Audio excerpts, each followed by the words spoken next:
주가 일하시네 출애굽기 강의 두 번째 시간으로 비전의 크기만큼 성장한다. 비전의 크기만큼 성장한다 라는 제목으로 함께하는 말씀 주었습니다. 한 주간 우리 다음 세대 여름 캠프가 주님 은혜 가운데 잘 마쳤습니다. 여러 가지 참 감사한 일이 많았는데요. 너무너무 감사한 여름 캠프였습니다. 인상적이었던 것이 있었는데 둘째 날 목요일 저녁 예배 때 설교하는데 제가 아이들한테 물어봤어요. 얘들아, 인생에 문제가 있을 때 모든 인생의 문제에 답이 되는 게 뭐냐? 그랬더니 1학년짜리 어떤 애가 돈이요. 그러는 거예요. 돈이요. 그러는 거예요. 당연하다라는 표정으로 그럼 맞지. 혹시 그런 건 아니시죠? 돈이요. 그러는 거예요. 그래서 제가 중학생한테 물어봤어요. 우리가 왜 공부를 열심히 해야 될까? 돈 많이 벌려고요. 그런 거예요. 저 그 얘기를 들으면서 감사했어요. 왜 감사했냐면 맞아. 예수 안 믿으면 이 세상 나라의 방식과 비전은 돈이지. 예수 없다면 이 세상 나라의 방식과 비전은 권력이고 섹스지. 예수가 없다면 아이들이 하는 교육, 공부 결국 돈의 노예 만드는 거 아닙니까? 안 그래요? 길을 쓰고 학원 보내서 돈의 노예 만들잖아요. 길을 쓰고 학원 보내서 권력의 노예 만들고 아니면 권력을 거머쥐는 자 만들고 길을 쓰고 학원 보내고 공부시켜서 사랑의 노예 만들든지 사랑을 거머쥐는 자 되든지. 맞아. 예수가 없다면 세상 나라의 방식과 비전은 다 그런 거야. 그런데 왜 감사했냐면 주의 은혜로 이 아이들이 예수를 믿어서 이렇게 캠프에 와서 하나님 나라 비전을 같이 나누고 예수님이 어떤 분인지 길이요 진리요 생명 되신 예수님을 이렇게 나눌 수 있어서 너무나 하나님 앞에 감사가 되었습니다. 그리고 하나님께서 이 아이들 앞으로 어떤 아이들로 성장시켜 가실지 더욱더 열심히 아이들을 섬겨야겠다. 또 온 교회가 다음 세대를 세워야겠다라는 사실에 너무나 감사를 드렸어요. 여러분 오늘 모세가 나와요. 출애굽기 2장에. 이 출애굽기에서 모세의 성장 스토리가 있습니다. 모세란 물에서 건져되었다라는 의미예요. 이런 뜻이. 근데 여기서 말하는 물은 이집트의 나일강을 이야기합니다. 나일강. 근데 사실 성경 전체를 통해서 본다면 이 물에서 건져내었다라는 건 예수님의 이름과 비슷한 의미예요. 구원이라는 예수님의 이름과 비슷해요. 즉 이런 거예요. 물에서 건져냈다. 단순히 그냥 나일강에서 건져낸 그런 의미가 아니라 세상 나라 방식과 비전에서 건져내어 구원하여 하나님 나라 비전을 주시고 이루어가도록 성장시키시는 하나님을 우리는 모세를 통하여 보게 됩니다.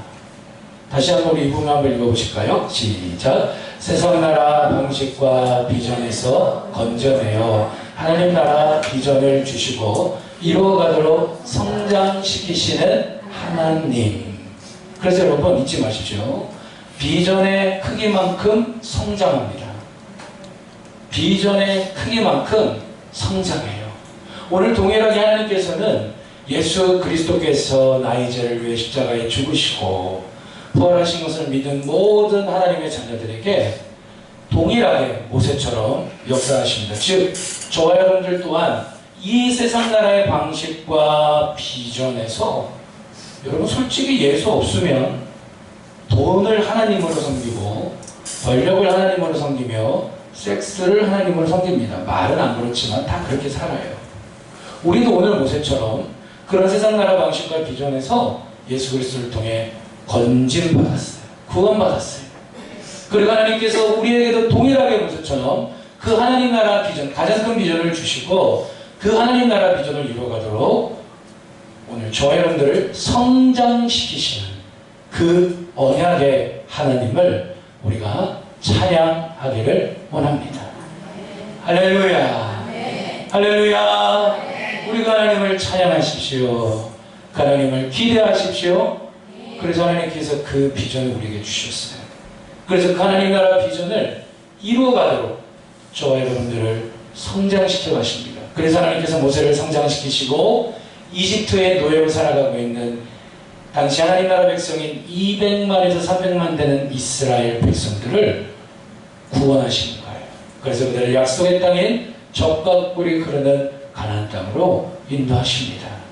어떻게 하나님께서 성장시키는가? 첫 번째로는 믿음을 성장하게 하신다. 믿음을 성장하게 하신다라는 거예요. 여러분, 창세기, 출애굽기, 레위기, 민수기, 신명기를 모세오경이라고 합니다.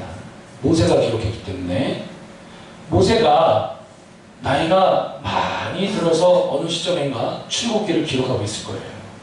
근데 출애굽기를 기록하면서 뭘 먼저 기록하고 있느냐? 자신이 어떻게 태어났는지를 기록합니다.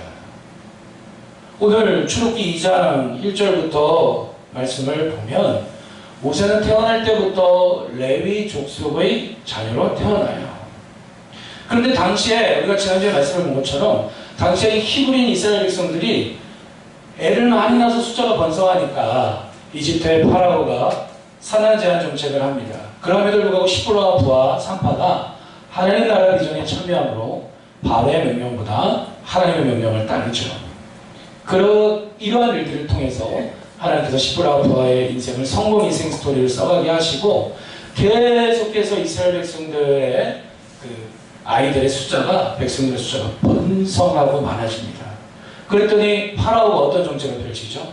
딸이 낳으면 무조건 살게 하고 아기가 태어나는데 남자아이면 무조건 죽여라 라고 하는 명령을 당시 이집트가 전 세계를 지배했던 나라인데 그런 명령을 내립니다. 레위 족속의 집안에 아들이 태어났어요. 그런데 이 아들을 숨길 수가 없는 거죠. 출애굽기 2장 2절을 보면 그 여자가 임신하여 아들을 낳으니 그가 잘생긴 것을 보고 석 달 동안 그를 숨겼으나 얼만큼이나 숨겼습니까? 석 달 동안. 왜냐하면 파라오가 모든 남은 사내아이는 죽이라고 했기 때문에 숨겨서 키운 거예요. 얼마나 어머니의 마음이 아프겠습니까? 근데 아무리 숨겨도 이제 도저히 숨길 수 없으니까 결단을 내립니다. 이 아이가 그 이집트 병사에게 잡혀다가 죽느니 차라리 하나님 손에 맡기자. 그래서 당시에 지금도 세계에서 가장 긴 강이 나일강이죠. 이집트에 있죠. 이집트의 나일강에 갈대 상자를 만들 거예요. 갈대 상자의 말씀을 보니까 역청과 나무진, 물이 새지 않게 역청과 나무진을 발라서 갈대로 조그만 아기를 누일 수 있는 조그만 조각배처럼 배를 만든 거예요. 그리고 거기다가 그 태어난 사내아이를 두고 떠내려 보냅니다. 그런데 4절을 보시면 그의 누이, 이 아이의 누이, 모세의 누나죠. 그의 누이가 어떻게 되는지를 알려고 멀리 섰더니 우리 함께 고백합니다. 어떻게 되는지를 알려고. 자, 이 표현이 중요해요. 지금 이 엄마와 이 모세의 누나는 그냥 하는 행동이 아닙니다. 사실 하나님 손에 맡기는 거예요. 그래서 갈대상자에 이 모세 아이를, 이 아기였던 모세를 놓고 떠내려 보내면서 어떻게 되는지를 이 모세의 누나가 보는 거예요. 결국은 어떻게 되냐면 당시 바로의 딸이 나일강가에 놀러 와서 있는데 저쪽에서 갈대상자가 오는데 보니까 신화를 시켜서 보니까 히브리인의 아기예요. 말씀 읽어보면 나오죠? 히브리인이란 당시에 이집트의 노예였거든요. 바로의 공주가 제정신이면 즉시 이 아이를 죽였어야 돼요. 왜? 파라오가 누구는 다 죽이라고 했으니까요. 사내인 죽이라고 했으니까. 근데 보니까 히브리 애기인데 너무 귀여워 보여. 아이고 히브리인 애기네. 아이고 울지 마라 하고 있는 순간에 모세 누이가 가서 저기요 공주님, 이 아이의 젖을 물릴 수 있는 유모를 제가 소개해드리고 싶은데 괜찮을까요? 그래, 소개해줘라. 그래서 누구를 소개해주냐면 모세의 엄마를 유모로 소개해줍니다.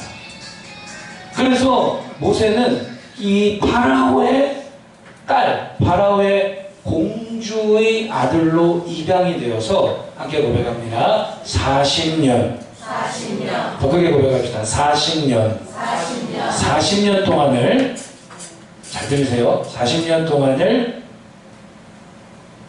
그 시대의 전 세계, 역사책에도 나오는 대제국을 이루었던 이집트의 왕자로 40년 동안 살아가요. 그러니까 40년 동안을 그 시대에 이집트의 왕자로 살아갔으니 그 시대 최첨단 학문과 가장 좋은 과학기술과 가장 좋은 모든 혜택은 다 받으면서 세상의 모든 부귀 영화를 누리며 잘하면 자신이 이집트의 황제가 될 수 있는 그런 위치에서 40년 동안 살아가는 거예요.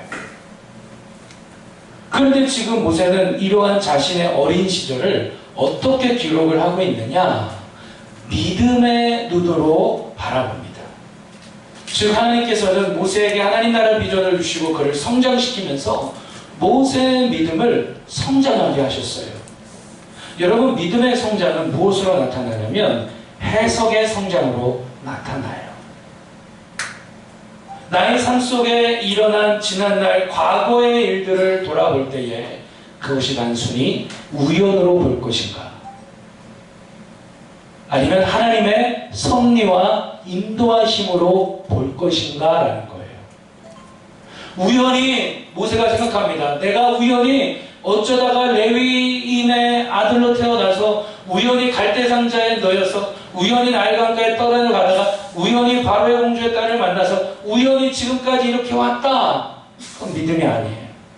그게 내 팔자였다, 운명이었다. 그건 믿음이 아니에요. 하나님께서 믿음을 성장하게 하셔서 우리로 하여금 하나님 나라를 이뤄가게 하십니다. 어떻게 보느냐? 섭리로 보는 겁니다. 여러분 함께 고백합시다. 하나님의 섭리. 자, 예배실 들어오시면 핸드폰을 다 끄세요. 예, 설교 영상이 홈페이지에 올라갑니다. 핸드폰 다 끄세요. 다른 교회 성도님들도 봅니다. 다른 교회 목사님들도 봅니다. 핸드폰을 끄십시오. 예. 그러면 주차 문제 때문에 또 그런 게 있는데 끄시든지 무음으로 하시든지. 네. 할렐루야. 네, 좀 부탁드립니다. 권면을 드립니다. 그래서 우연으로 보는 게 아니라 섭리로 보는 거예요. 섭리가 무엇입니까? 하나님께서 우리의 삶 속에 직접적으로 나타나셔서 말씀하는 것이 아니라 누구와의 만남, 어떤 사건, 어떤 일을 통해서 우리의 삶 속에 하나님 나라를 이루어 가시는 그 하나님의 손길을 섭리라고 표현합니다. 그래서 모세가 이 40년 동안 처음 태어나서 바로의 공주의 아들로 지내는 그 40년 동안을 되돌아볼 때에 우연이 아니라 하나님의 섭리였다라는 사실입니다. 네. 지금까지 지내온 것 주의 은혜라. 정말입니까? 아멘입니까? 아멘. 하나님께서 나의 삶을 지금까지 어떻게 인도하셨는지, 그래서 나의 삶 속에 어떻게 하나님 나라를 이뤄가셨는지 여러분 그것을 말할 수 있기를 주님의 이름으로 축복합니다. 그것을 설명할 수, 오늘 모세처럼 기록으로 남겨서 할 수 있을 정도로, 이 정도는 아니지만 누군가에게 하나님께서 내가 과거에 이렇게 살았는데 이런 사람과의 만남을 통해서 어쩌다가 와동으로 이사를 왔고, 그리고 누구의 만남을 통해서 어쩌다가 교회가 많은 축복의 통로교회를 오게 되었고, 어쩌다가 말씀을 듣게 되었고, 처음에 몰랐는데 들어보니까 괜찮았고, 그러다가 믿음이 생겼고, 나름대로 이런. 그래서 나의 삶 속에 우리가 온전하지 않지만 하나님 나라가 이루어진 그 하나님의 인도하심을 오늘 우리도 모세처럼 고백할 수 있기를 주님의 이름으로 축복합니다. 네. 이런 사실을 한번 되돌아보십시오. 지난날 하나님께서 우리의 가정을, 일터를, 자녀들을, 또 주의 몸된 교회를 어떻게 섭리하시며 인도하셨는가. 모든 것이 다 주의 은혜며 모든 것이 다 하나님의 인도하심인 줄로 믿습니다. 네. 하나님 나라의 비전을 이루어가도록, 하나님 나라의 방식으로 살도록 보호하시는 하나님을 우리는 보게 됩니다.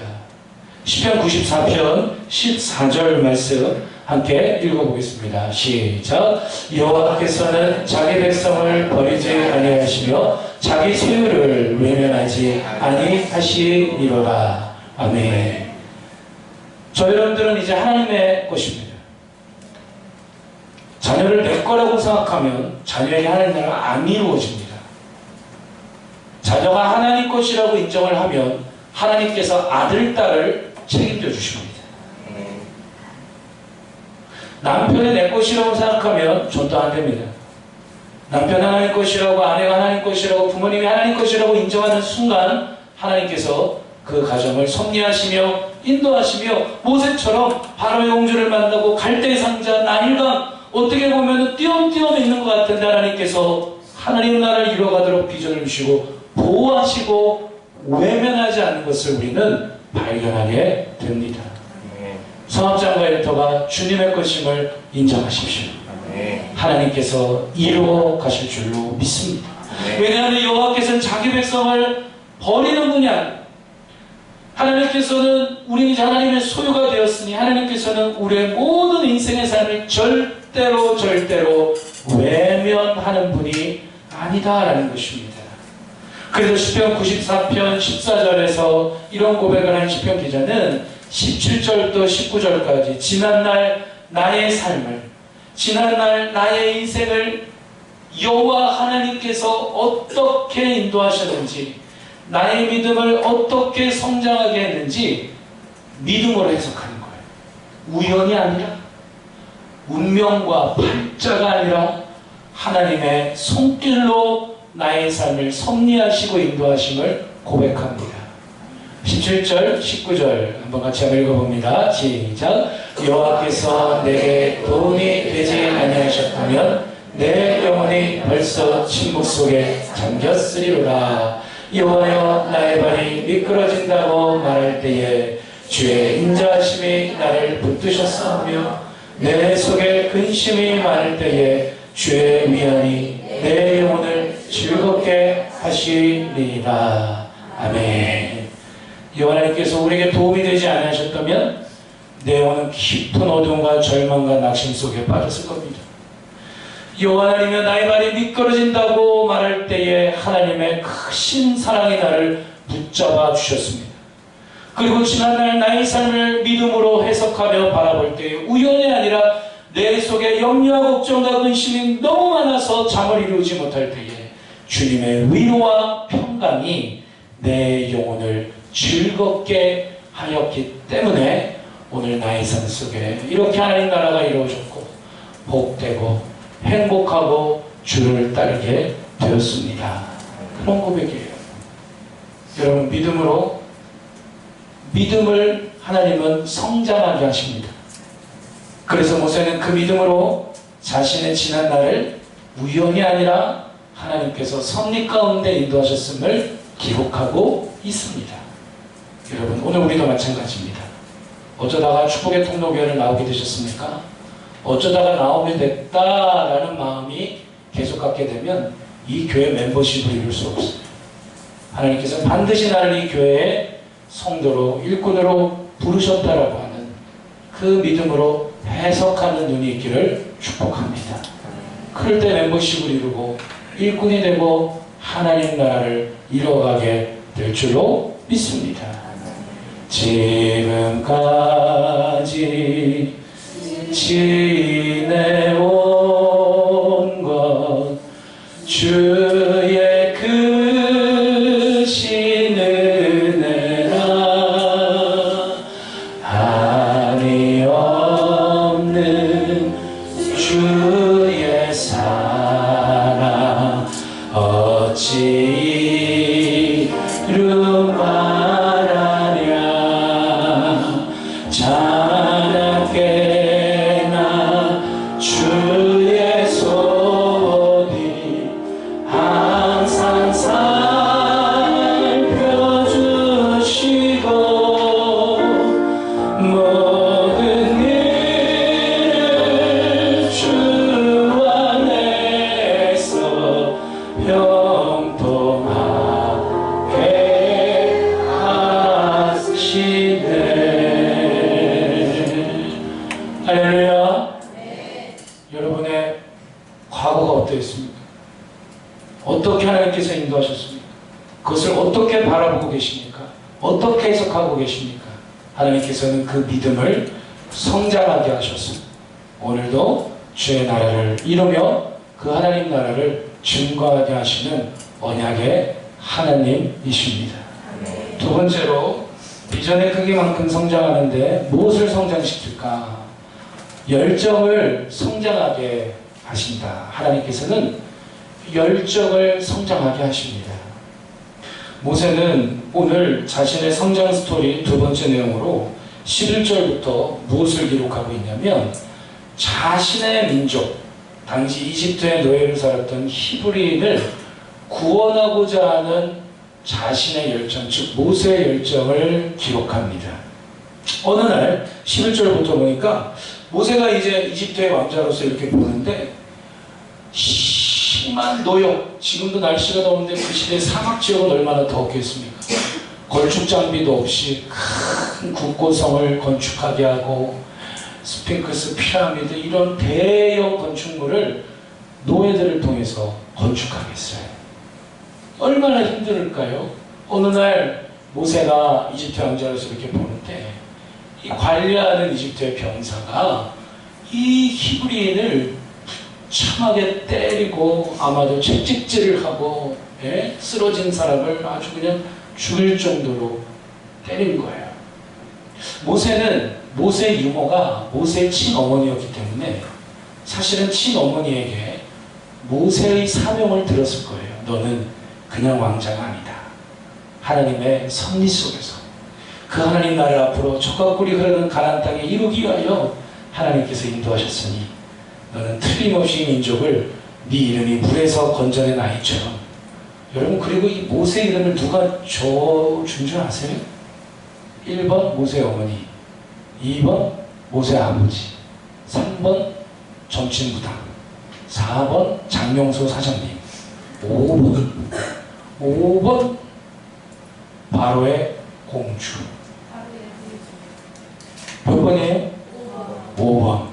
5번이라고 대답하시는 분들은 성경을 읽어오신 거예요. 나와요. 바로의 공주가 보자마자 물에서 건져낸 아이다라고 모세 이름을 지어줬어요. 이야, 하나님의 은혜죠? 하나님의 섭리이죠? 네, 그런 얘기를 다 듣고 자란 거예요. 그러니까 얼마나 열정이 타올랐겠어요. 그래, 맞아. 나는 이 민족을, 이 이집트의 노예로 살아가는 우리 민족을 나는 반드시 내 이름처럼, 물에서 건져낸 아이라는 이름처럼 반드시 구원하여 저 하나님 나라를 이루도록 나는 구원해야 되는 열정이 불타올라서 자신의 민족을 괴롭히는 그 이집트의 관리인을 쳐서 죽여버린 거예요. 그 자리에서.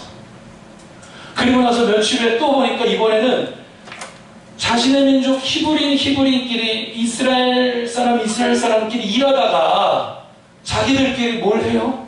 싸우는 거예요. 그래서 모세가 가서 이러는 거예요. 아니, 왜 같은 민족끼리 싸우고 있습니까? 라고 하니까 그 사람들이 모세에게 하는 말이 뭐냐면, 네가 뭔데 우리에게 재판관 노릇을 하고 네가 뭔데 우리에게 법관 노릇을 하느냐? 그 이집트 관리인도 쳐서 죽인 것처럼 우리를 그렇게 죽이려고 하느냐? 탈로가 난 거예요. 이 소식이 바로에게 들어가고 모세는 바로의 얼굴을 피하여 미디안 광야로 도망칩니다. 자신의 열정을 기록하면서, 자, 이랬던 모세의 열정, 잘 보세요. 이랬던 불타올랐던 모세의 열정이, 이러한 모세의 열정을 하나님께서 어떻게 성장시켜 가는지를 오늘 출애굽기 2장에서 기록하고 있어요. 즉, 살인사건을 일으키고 바로를 피해 미디안 광야로 도망칩니다. 이집트 왕자에서 한낱 살인자로 도망자 신세가 되고 마는 거죠. 사도행전 7장 스데반 집사님은 이 사건에 대해 설교를 하면서 이렇게 설교합니다. 모세가 애굽 사람의 학수를 다 배워 그 말과 행사가 능하더라. 나이 40이 되매 40년 동안 이집트 궁궐에서 뭔가 좋은 거 다 배웠다는 얘기예요. 그런데 40년이 되매 그 형제 이스라엘 자손을 돌아볼 생각이 나고 열정에 불타서 막 구원해야겠다 생각이 난 거예요. 한 사람의 원통한 일 당함을 보고 쳐서 죽였습니다. 25절에 저는 그 형제들이 왜 이런 일을 했냐면, 우리 25절 같이 한번 읽어보겠습니다. 시작. 저는 그 형제들이 하나님께서 자기의 손을 빌어 구원하여 주시는 것을 깨달으리라고 생각하였으나 저희가 깨닫지 못하였더라. 그 다음 또 보세요. 이튿날 이스라엘 사람이 싸울 때 모세가 와서 화목시키려 하며 말하되 너희는 형제라 어찌 서로 해하느냐 하니 그 동물을 해하는 사람이 모세를 밀들여 가로되 누가 너를 관원과 재판장으로 우리 위에 세웠느냐 내가 이제 애굽 사람을 죽인 것 같이 또 나를 죽이려느냐 하니. 지금 뭘 이야기하고 있죠? 모세는 지금이 자신에게 막 열정이 불타오르고 이 노역을 당하고 심한 노역과 심한 그 건축 작업을 하는 노예로 살아가는 자신의 민족 히브리 민족을 보면서 이 민족을 구원해야겠다. 내가 이집트 왕자니까 이제 40년 동안 많이 배우고 무술도 익히고 학문도 익히고 정치도 익히고 당시 국제 정세도 익혔으니 이제 내가 함께 고백합시다. 때가 되었다. 그렇게 생각하는 거예요. 지금 그 얘기 나온 거예요. 아까 읽은 25절에. 그죠? 하나님께서 자기의 손을 빌어 25절 보면 저는 그 형제들이 모세는 그 형제들이 하나님께서 자기의 손을 빌어 구원하여 주시는 것을 깨달으라고 생각하였어. 이 말이 무슨 말입니까? 지금이 하나님의 때다라고 자신의 열정으로 그렇게 생각을 했다는 거예요. 그런데 오히려 도움을 받는 누구요? 싸우고 있는 이스라엘 그 두 사람은 뭐 하지 못했어요? 깨닫지 못했어요. 이건 뭐죠? 아직 하나님의 때가 되었다는 건가요? 안 되었다는 건가요? 안 되었다는 거예요. 여러분 그렇습니다. 그래서 하나님께서는 이러한 모세의 열정을 성장시켜 가십니다. 어떻게 성장시켜 가시죠? 나의 열정을 하나님의 열정으로 성장시키시는 하나님을 우리는 보게 돼요. 이집트의 대단한 왕자에서 한낱 살인자로 도망자 신세로 전락합니다. 40년 동안 많은 사람들의 주목을 받았어요. 많은 여인들의 인기를 끌었어요. 어쩌면 모세가 그대로 가면 이 불타는 열정을 통하여 그 자신의 이스라엘 민족을 괴롭히는 이집트 관리를 쳐서 죽이지 않았으면 이 사건이 아니면 잘하면 전 세계를 다스리는 황제가 됐을 수도 있었어요. 그런데 이 사건으로 인하여 모세는 잊혀지는 존재가 됩니다.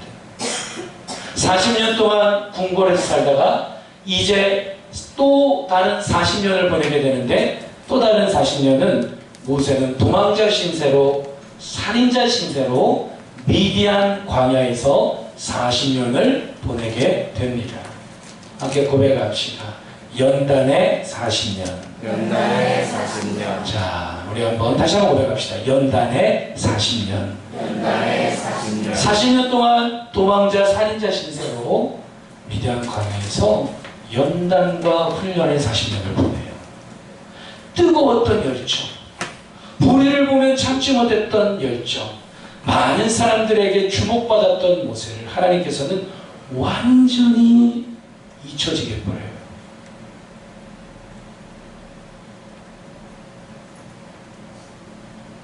사람이 제일 힘들어하는 게 뭐냐면 잊혀지는 거예요. 그래서 잊혀지는 게 싫어서 사람들은 자신의 존재감을 드러내기 위해 별별 짓을 합니다. 그게 사람이죠. 하나님께서 모세를 완전히 잊혀지게 하는 거예요. 그래서 이집트 왕자로 40년, 살인자 신세로 도망하여 40년 동안 살면서 많은 사람들에게 잊혀지게 합니다. 그래서 미디안 광야로 도망을 쳤습니다. 그런데 미디안 광야로 도망을 쳤는데 오아시스 우물에 어떤 여자가 양을 데리고 와서 물을 마시게 하려고 했는데 동네에 얼쩡거리는 패거리들이 사내들이 여자를 보면서 실험을 하고 괴롭히는 거예요. 그래서 모세가 그걸 보다가, 모세는 뭐가 있는 남자예요? 예, 멋진 사나이거든요. 불을 보면 못 참는 사나이. 그래서 아 이거 말이야 이 자식들 말이야 내가 누군지 알아 임마 자식들 막 그래가지고 샥샥샥 물리쳐주고 물을 마시게 해준 거예요.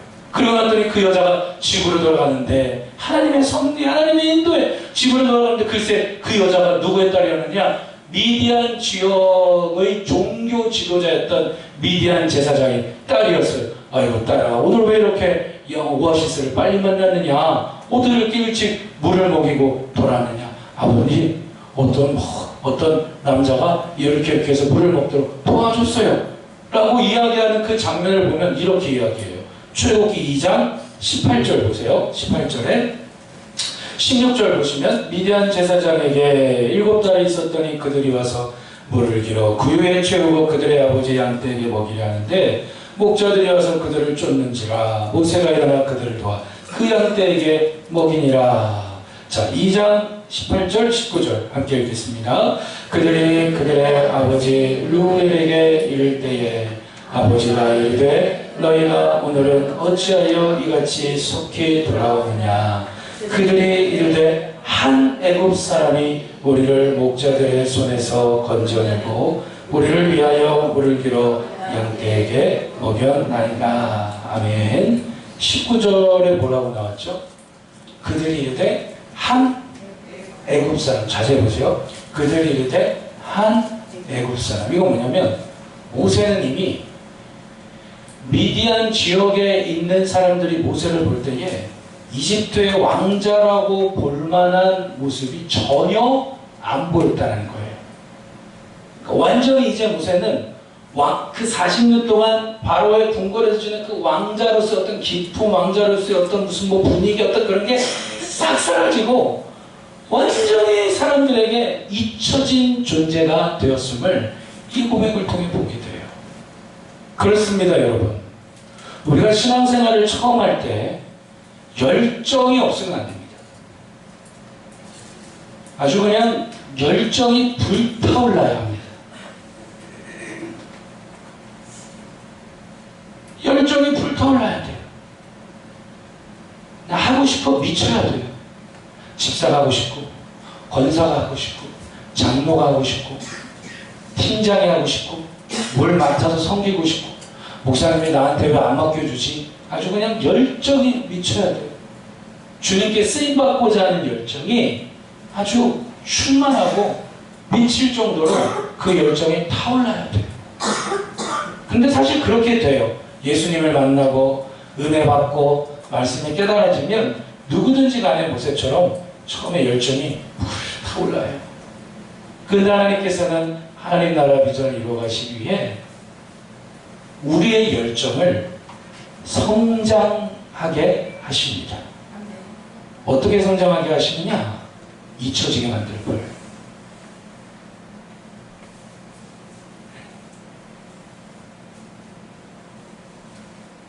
권사님, 올 한 해는 다 내려놓으시죠. 못 견뎌합니다. 집사님, 올 한 해 동안은 좀 다 내려놓으시죠. 못 견뎌요. 누구 성도님, 아무것도 하지 마세요. 못 견뎌요.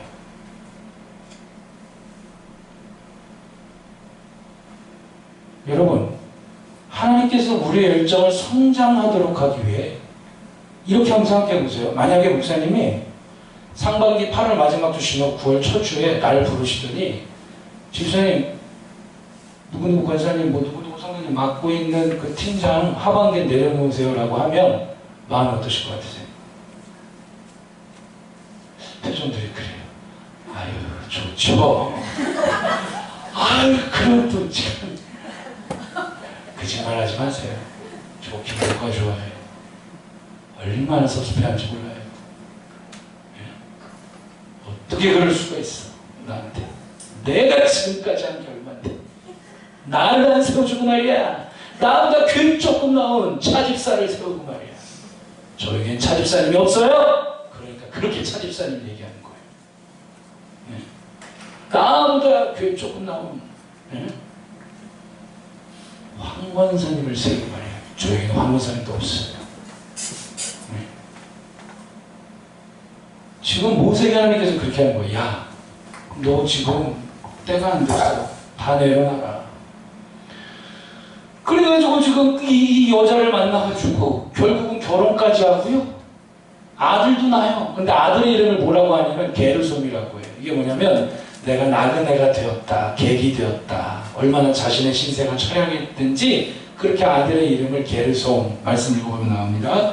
그렇게 이름까지 정해요. 21절에 보면 모세가 그와 동거하기를 기뻐하며 그가 그의 딸 시보라를 모세에게 주었더니 그가 아들을 낳음에 모세가 그 이름을 게르솜이라 하여 이르되 내가 타국에서 뭐가 되었다고요?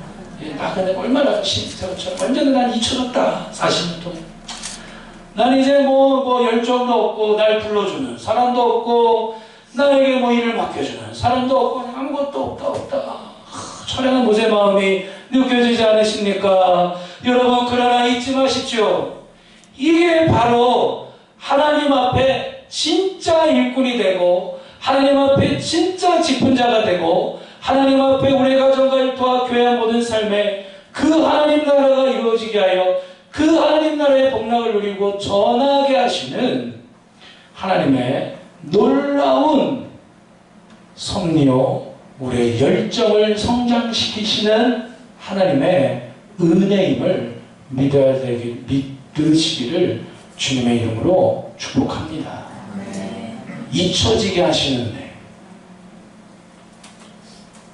이 잊혀지게 하시는 은혜는 곧 연단이에요. 주님만 바라보라는 거예요. 누구만 바라봐요? 주님만. 그래서 나의 열정, 나의 계획, 나의 뜻, 나의 꿈을 내려놓고 모세가 지금까지는 내 열정, 내 계획, 내 뜻으로 뜨거웠다면 이제는 그거 내려놓고 하나님의 열정, 하나님의 계획, 하나님의 뜻, 하나님의 꿈으로 세워가시는 그 40년 잊혀지는 시간, 미디안 광야의 연단의 시간을 보내는 거예요. 내가 컨트롤했던 나의 열정을 하나님께 컨트롤받는, 즉 하나님께 통치를 받고 다스림을 받는 열정, 온유함으로 성장하게 하시는 하나님을 우리는 찬양하기를 원합니다. 내가 컨트롤했던 나의 열정은 뭐냐? 내가 하고 싶으면 하고 안 하고 싶으면 안 하고 기분 내키면 하고 안 내키면 안 하고 현실이 되면 하고 현실이 안 되면 안 하는, 그건 내가 내 열정을 컨트롤하는 거예요. 누가 좀 봐주면 하고 누가 좀 안 봐주면 안 하고 그건 내 열정인 거예요.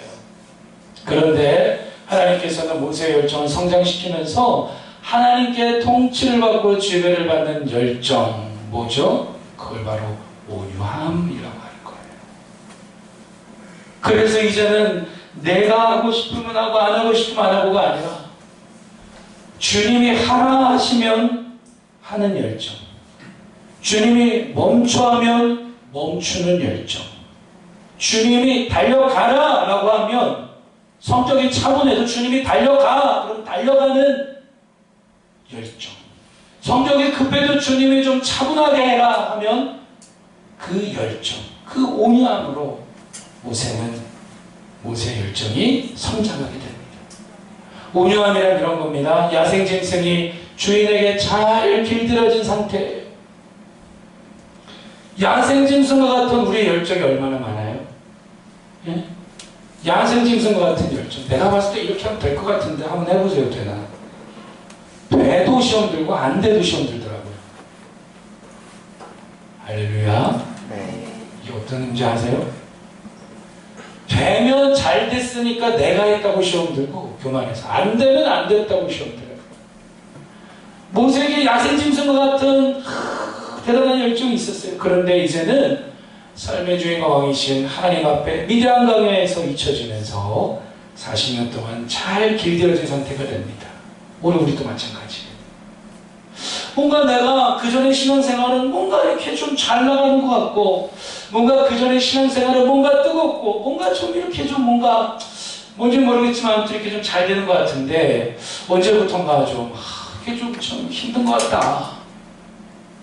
그러신 분 혹시 계세요? 잊지 마십시오. 힘든 게 아니라 다시 한번 더 귀하게 더 복되게 우리의 열정을 성장시키고자 하시는 그 하나님의 잊혀지게 하시는 은혜라는 사실입니다.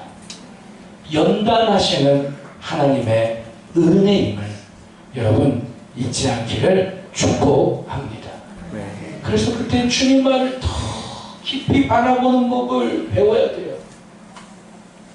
주여, 아무도 찾아오지 않는 그 미디안 광야에서 많은 사람들에게 주목받았던 그 모세가 미디안 광야에서 맨날 양이나 돌보고 양이나 치고 할 일이 그것밖에 없어요. 그러면서 모세는 내 계획, 내 뜻, 정말 난 아무것도 아니구나. 정말 나라는 존재는 하나님의 은혜가 없으면, 정말 나라는 존재는 주님의 은혜가 없으면 정말 아무것도 아니구나 라는 종의 자세가 뭔지를 배우는 겁니다. 여러분, 우리의 가정에 하나님 나라가 이루어지기를 주의 이름으로 축복합니다. 모든 일타사업장에 주의 뜻과 주의 나라가 이루어져 하나님 앞에 복을 누리고 쓰임받는 일타사업장이 되기를 축복합니다. 여러분, 그러려면요, 종의 자세를 우리 모두는 배워야 돼요. 난 정말 아무것도 아니구나. 내 주장, 내 생각, 내 뜻, 아무것도 아니구나. 정말 나라는 존재는 아무것도 아니구나.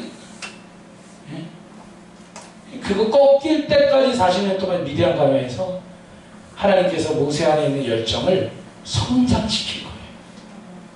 그래서 민수기 12장 3절을 보면 이렇게 나옵니다. 이 사람 모세는 온유함이 지면의 모든 사람보다 어땠다고요?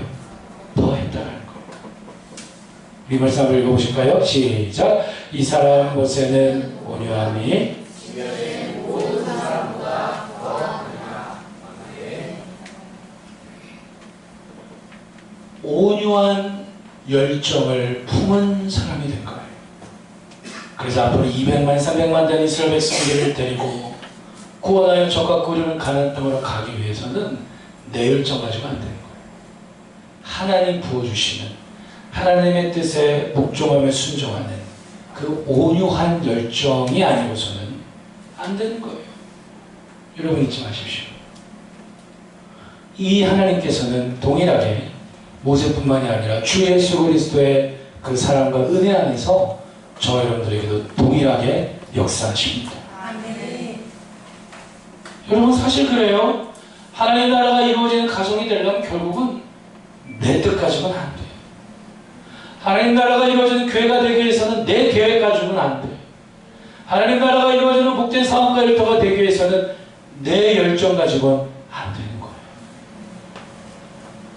우리 여기 고백합시다. 나는 아무것도 아닙니다.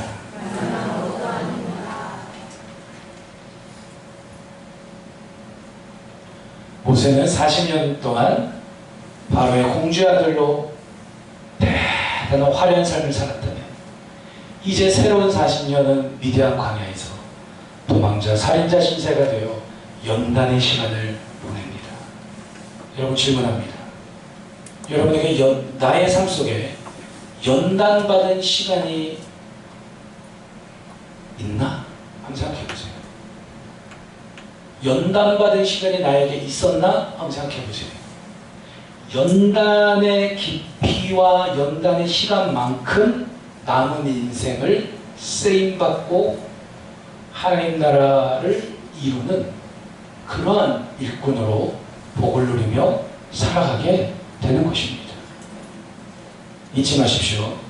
하나님은 모세뿐만이 아니라 모든 주의 백성들을 연단하십니다. 앞으로 출애굽기 보면 나옵니다.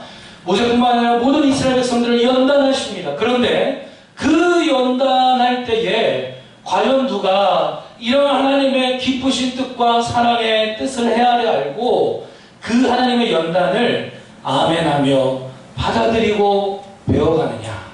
아니면 하나님께서 연단하려고 할 때마다 하나님, 저는 잊혀지고 싶지 않은데요.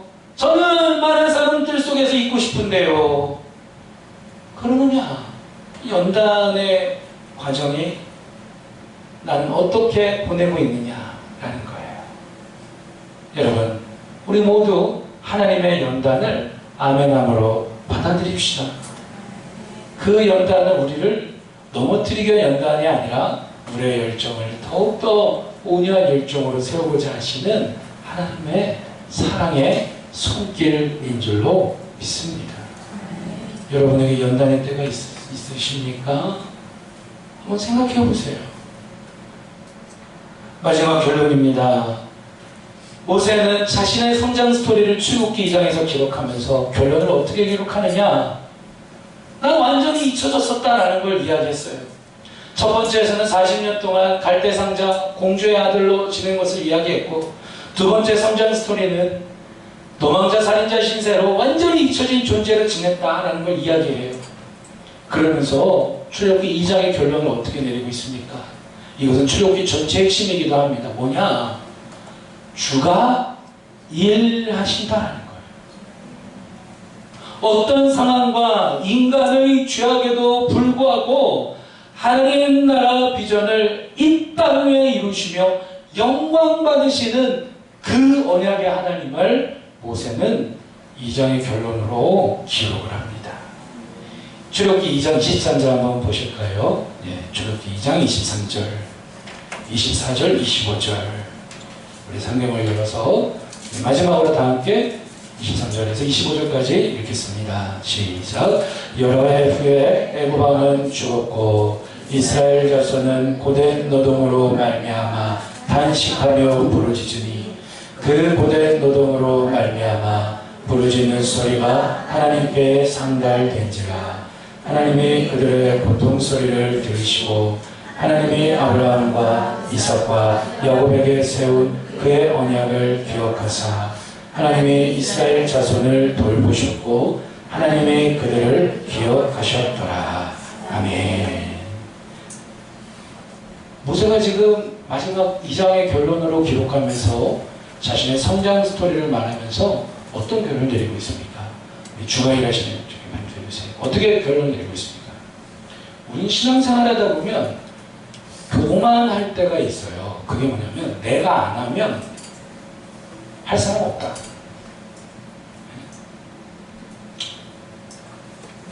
나 아니면 할 사람 없다. 말은 하지 않지만 사실 그런 생각을 가질 때가 누구에게든지 있어요. 여러분, 근데 모세가 마지막 기록하는 게 그거 아닙니까? 우리가 뭘 하든 안 하든 하나님은 그거 상관 안 한다는 거예요. 아시겠습니까?